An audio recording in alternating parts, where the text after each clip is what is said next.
नमस्कार साथियों, मैं योगेश जोशी और इस क्लास में हम 14 अगस्त 2024 का राष्ट्रीय करंट अफेयर्स पढ़ेंगे। तो 14 अगस्त 2024 में क्या क्या महत्वपूर्ण प्रश्न बन सकते हैं वो देखते हैं। सबसे पहला प्रश्न है, इम्पोर्टेंट है, ये आपके आने वाली परीक्षा में पूछने की पूरी संभावना है कि अभी वर्तमान में 3 स्थानों को क्या है रामसर स्थल में शामिल किया गया है। तो भारत के 3 स्थान ऐसे हैं जिनको कि वर्तमान में 14 अगस्त 2024 को रामसर स्थल की सूची में शामिल किया गया है। तो वो 3 स्थान कौन कौन से हैं? पहला है नंजरायन पक्षी अभ्यारण्य, जो कि कहाँ है? तमिलनाडु में। दूसरा है काजू वैली पक्षी अभ्यारण्य, वो भी कहाँ है? तमिलनाडु में। और तीसरा है तवा जलाशय, वो कहाँ है? एमपी में। तो इन तीनों स्थानों को रामसर स्थल सूची में शामिल किया गया है। तो भारत के कौन कौन से 3 जो स्थल है जिनको कि रामसर कन्वेंशन सूची में शामिल किया गया है, वो है, पहले है नंजरायन पक्षी अभ्यारण्य तमिलनाडु में, काजू वैली पक्षी अभ्यारण्य तमिलनाडु में, और तीसरा है तवा जलाशय जो कि कहाँ है? एमपी में। इन तीनों को रामसर स्थल की सूची में शामिल किया गया है। तो अब हम देखते हैं कि अब जो रामसर स्थलों की संख्या है वो कितनी हो गई है बढ़कर, वो हो गई है 85। तो वर्तमान में अब रामसर स्थलों की संख्या कितनी हो गई है? 85। नेक्स्ट हम देखते हैं पेरिस पैरा ओलंपिक 2024 के लिए पैरा ओलंपिक समिति आधिकारिक एक्सेसिबिलिटी पार्टनर किसे चुना है? तो पेरिस ओलंपिक 2024 में क्या है, पैरा ओलंपिक जो समिति है उसने अपना आधिकारिक एक्सेसिबिलिटी पार्टनर चुना है। वो चुना है स्वयं संस्था को। किसको? स्वयं नाम की एक संस्था है, उसे चुना है। तो स्वयं संस्था क्या करेगी? पेरिस ओलंपिक में जो पेरिस का जो पैरा ओलंपिक है उसमें क्या है, पैरा खिलाड़ियों के परिवहन को सुगम्य और समावेशी बनाएगी। तो वो पैरा खिलाड़ी है उनका जो परिवहन आसानी से हो सके, इस बात की जो जिम्मेदारी वो किसकी है? वो हो गई स्वयं संस्था की। तो पेरिस पैरा ओलंपिक 2024 के लिए जो एक्सेसिबिलिटी पार्टनर चुना गया है वो है स्वयं संस्था, जो कि क्या करेगी? पैरा ओलंपिक खिलाड़ियों की जो परिवहन है उसकी व्यवस्था को सुगम्य और समावेशी बनाएगी।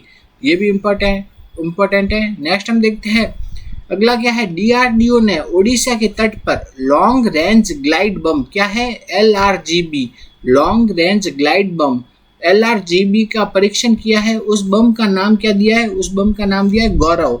तो डीआरडीओ है, उन्होंने ओडिशा के तट पर क्या है, एलआरजीबी लॉन्ग रेंज ग्लाइड बम का परीक्षण किया है और उस बम का नाम दिया है, क्या दिया है? गौरव। नेक्स्ट हम देखते हैं बहुराष्ट्रीय वायु अभ्यास, जिसका नाम क्या है? तरंग शक्ति।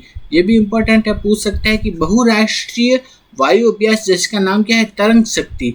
उस तरंग शक्ति वायु अभ्यास का जो पहला चरण हुआ है, वो पहला चरण कब से कब तक हुआ है? वह 6 से 14 अगस्त 2024 को हुआ है। तो बहुराष्ट्रीय वायु अभ्यास जो कि है तरंग शक्ति, उसका पहला चरण हुआ है, वो हुआ है 6 से 14 अगस्त 2024 को।